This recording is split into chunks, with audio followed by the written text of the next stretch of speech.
Praise లో dear friends in Christ. మరి ఈ ఒక షార్ట్ వీడియోలో మనము మదర్ తెరీసా జన్మదినోత్సవ సందర్భంగా ఆమె గురించి కొన్ని విషయాలు తెలుసుకుంటున్నాము. మరి మదర్ తెరీసా గారు మరి ఎన్నో మంచి పనులు చేసి ఎంతోమందికి సేవ చేసి మరి ఈరోజు ప్రతి ఒక్కరికి ఆదర్శంగా ఉన్నారు. ఈ మదర్ తెరీసా ఆగస్టు 26న 1910వ సంవత్సరంలో జన్మించారు. మరి ఆమె ఆల్బేనియా దేశానికి చెందిన ఒక స్త్రీ. మరి ఈమె రోమన్ క్యాథలిక్ సన్యాసిని. మరి భారతదేశ పౌరసత్వం పొంది మిషనరీస్ ఆఫ్ చారిటీని భారతదేశంలోని కోల్కతాలో 1950లో స్థాపించారు.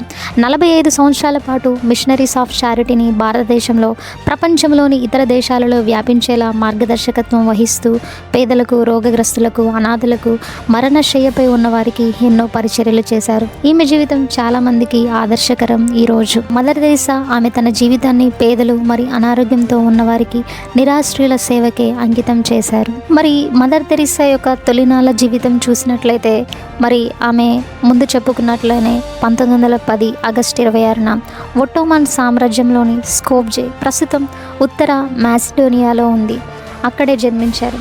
మరి ఆమె చిన్న వయసులోనే సన్యాస జీవితం పట్ల ఆకర్షితురాలై 18 సంవత్సరాల వయసులో ఐర్లాండ్లోని సిస్టర్స్ ఆఫ్ లొరేటోలో చేరింది. 1929లో ఆమె భారతదేశానికి వచ్చి కలకత్తాలో ఉపాధ్యాయునిగా పనిచేయడం ప్రారంభించింది. మరి పేదలకు సేవ మరి ఎంతో కృషి చేసింది. పేదల మధ్య జీవించి వారికి సేవ చేయాలని ఆమెకు అనిపించింది. అదేవిధంగా 1950వ సంవత్సరంలో ఆమె మిషనరీస్ ఆఫ్ చారిటీ అనే ఒక కొత్త మత సంఘాన్ని స్థాపించింది. ఈ సంఘం యొక్క ముఖ్య ఉద్దేశం ఏంటంటే దేవుని ద్వారా దేవుని కోసం మరి పేదలలోని అత్యంత పేదవారికి హృదయపూర్వకంగా ఉచితంగా సేవ చేయటం. మదర్ తెరీసా మరి ఆమెతో ఉన్న ఇంకా కొంతమంది కలకత్తా వీధుల్లోని అనారోగ్యంతో ఉన్నవారు మరి చనిపోతున్న వారిని చూసుకోవడం ప్రారంభించారు. వారు నిరాశ్రయులైన పిల్లల కోసం ఇల్లు, కుష్టు వ్యాధిగ్రస్తుల కోసం కాలనీలు, చనిపోతున్న వారికి శాంతి భవనాలు, నిర్మల్ హృదయ్ స్థాపించారు. ఈ విధంగా మరి మదర్ తెరీసా చేసిన పనులకు ఆమె ప్రపంచవ్యాప్తంగా గుర్తింపు లభించింది. మదర్ తెరీసా కృషి ప్రపంచవ్యాప్త గుర్తింపు పొందింది. దీనికి గాను 1979లో ఆమెకు నోబెల్ శాంతి బహుమతి లభించింది. అనేక ఇతర అవార్డులు, గౌరవాలు కూడా ఆమెకు లభించాయి. అదేవిధంగా మరి 2016లో పోప్ ఫ్రాన్సిస్ ఆమెను సాధువుగా ప్రకటించారు. మరి ఈమెకి అసలు ఈ ప్రేరణ ఎలా మదర్ తెరీసా తన నిస్వార్థ సేవ, కరుణతో ప్రపంచవ్యాప్తంగా లక్షలాది మందికి ప్రేరణగా నిలిచింది. ఆమె మాటలు, పనులు నేటికి ప్రజల హృదయాలను తాకుతూనే ఉన్నాయి. తన జీవితంలో మనము ముఖ్యమైన విషయాలను చూసినట్లయితే మదర్ తెరీసా తన జీవితాన్ని పేదలకు, అదేవిధంగా అనారోగ్యంతో ఉన్నవారికి, నిరాశ్రయులకు సేవ చేయడానికి అంకితం చేసింది. ఆమె మిషనరీస్ ఆఫ్ చారిటీ అనే సంస్థను స్థాపించింది. ఆమెకు 1979లో నోబెల్ శాంతి బహుమతి లభించింది. మరి 2016లో పోప్ ఫ్రాన్సిస్ ఆమెను సాధువుగా ప్రకటించారు. ఆమె నిస్వార్థ సేవ, కరుణతో ప్రపంచవ్యాప్తంగా లక్షలాది మందికి ప్రేరణగా నిలిచింది. ఈ రోజుల్లో మనము మదర్ తెరీసా నుండి నేర్చుకోవాల్సిన పాఠాలు చూసినట్లయితే మరి ఆమె జీవితం, ఆమె చేసిన పనులు నేటి సమాజానికి ఎంతో అవసరమైన విలువైన పాఠాలను అందిస్తాయి. ఒకటి, తను చేసినటువంటి నిస్వార్థ సేవ. ఈ రోజులో స్వార్థం మరి వ్యక్తిగత ప్రయోజనాలు చాలా ప్రబలంగా ఉన్నాయి. మరి మదర్ తెరీసా నిస్వార్థ సేవ, ఇతరుల అవసరాలను తన అవసరాల కంటే ముందు ఉంచడం నేటి తరానికి మరి ఒక గొప్ప పాఠం. అదేవిధంగా తను చూపించినటువంటి కరుణ, ప్రేమ. మరి మదర్ తెరీసా ప్రతి ఒక్కరిని, ముఖ్యంగా అట్టడుగు వర్గాల ప్రజలను కూడా గౌరవంతో, ప్రేమతో చూసింది. నేటి సమాజంలో ద్వేషం, వివక్ష పెరిగిపోతున్న తరుణంలో ఆమె కరుణ, ప్రేమ నేటి తరానికి ఎంతో అవసరం. అదేవిధంగా తను చూపించినటువంటి విశ్వాసం. మరి మదర్ తెరీసా తన పనిలో దేవునిపై విశ్వాసాన్ని కేంద్రంగా ఉంచుకుంది. ఈ రోజుల్లో ఆధ్యాత్మిక విలువలు క్షీణిస్తున్న తరుణంలో మరి ఆమె చూపించినటువంటి విశ్వాసం, ఆధ్యాత్మికత యువతకు మార్గదర్శకంగా నిలుస్తాయి. సానుకూల దృక్పథం, పట్టుదల. ఎన్ని కష్టాలు, సవాళ్ళు ఎదురైన మదర్ తెరీసా ఎప్పుడు సానుకూల దృక్పథాన్ని, పట్టుదలను కలిగి ఉంది. ఆమె జీవితం నుండి మనం నేర్చుకోవాల్సిన ముఖ్యమైన పాఠం ఇదే. ఇంకా చిన్న చిన్న పనులతో పెద్ద మార్పు కూడా సాధించవచ్చు అని మరి మదర్ తెరీసాని చూసి మనము తెలుసుకోవచ్చు. మరి ఆమె ఒక చిన్న చిరునవ్వు, ఒక సాయం చేయుతో కూడా ఒకరి జీవితాన్ని మార్చేయగలదని ఆమె నమ్మింది. మదర్ తెరీసా యేసుక్రీస్తు బోధల నుండి మరి నేర్చుకున్న పాఠాలు చూసినట్లయితే మరి ఆమె యొక్క జీవితం, ఆమె చేసిన పనులు యేసుక్రీస్తు బోధల నుండి ఎంతగానో ప్రభావితమయ్యాయి.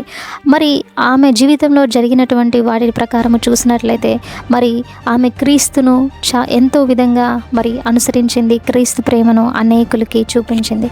మొదటిగా చూసినట్లయితే పేదల పట్ల ప్రేమ, సేవ. మరి యేసు ప్రభు ఈ విధంగా చెప్పాడు. యేసు తన శిష్యుల పాదాలను కడిగి సేవ అంటే ఏమిటో ఆచరణలో మనందరికీ చూపించాడు. మరి మదర్ తెరీసా ఒకసారి కలకత్తా వీధుల్లో ఒక కుష్ఠరోగి తనకు ఎదురయ్యాడు. అతని శరీరం నుండి చీము కారుతూ దుర్వాసన వెదజల్లుతుండగా ఎవరూ అతని దగ్గరికి వెళ్ళలేదు.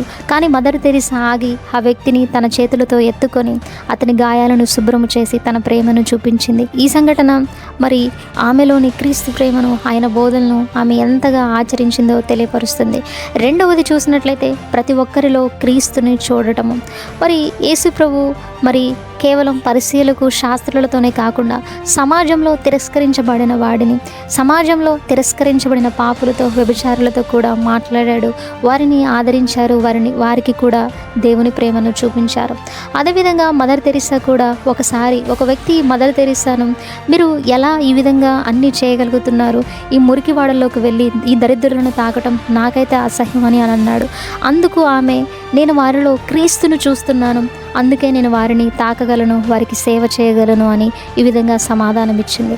మూడవది చూసినట్లయితే నిస్వార్థ సేవ. మరి యేసు తన శిష్యులతో, ఎవడైనాను నన్ను వెంబడింపగోరిన ఎడల వాడు తన్ను తాను ఉపేక్షించుకొని తన సిలువను ఎత్తుకొని నన్ను వెంబడింపవలను అని చెప్పాడు. అదేవిధంగా మరి మదర్ తెరీసా తనకు లభించిన నోబెల్ శాంతి బహుమతి విందును రద్దు చేసి ఆ డబ్బును కూడా కలకత్తాలోని పేదలకు పంచిపెట్టింది. ఈ సంఘటన ఆమె నిస్వార్థ సేవకు, త్యాగానికి మరి నిదర్శనం. నాలుగవది చూసినట్లయితే క్షమ, కరుణ. మరి యేసు సిలువపై ఉన్నప్పుడు, తండ్రి వీరేమి చేయుచున్నారో వీరెరుగురు గనక, వీరికి తెలియదు గనక వీరిని క్షమించమని మరి యేసు ప్రభు ప్రార్థించాడు. మరి మదర్ తెరీసా కూడా ఒకసారి ఒక జర్నలిస్ట్ మదర్ తెరీసాని తన పనిని విమర్శిస్తూ ఆమె కేవలం ప్రచారం కోసమే పనిచేస్తుందని ఆరోపించాడు. అయినప్పటికీ ఆమె ఆ జర్నలిస్టును క్షమించి అతనితో ప్రేమగా మాట్లాడింది. ఐదవది చూసినట్లయితే విశ్వాసం, ప్రార్థన. మరి యేసు ప్రభు తరచుగా ఏకాంత ప్రదేశాలకు వెళ్ళి ప్రార్థన చేసేవాడు. ఆయన తన శిష్యులకు ప్రార్థన యొక్క ప్రాముఖ్యతను బోధించాడు. మరి మదర్ తెరీసా కూడా ప్రతిరోజు చాలా గంటలు ప్రార్థన చేసేది. ఆమె తన బలాన్ని, మార్గదర్శకత్వాన్ని దేవుని నుండి పొందినట్లు నమ్మింది.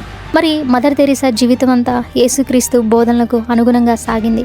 ఆమె తన పనుల ద్వారా ఆ బోధనను ప్రపంచానికి చాటి చెప్పింది. ఆమె జీవితం మనందరికీ ఒక ఆదర్శం మరి ప్రేరణ.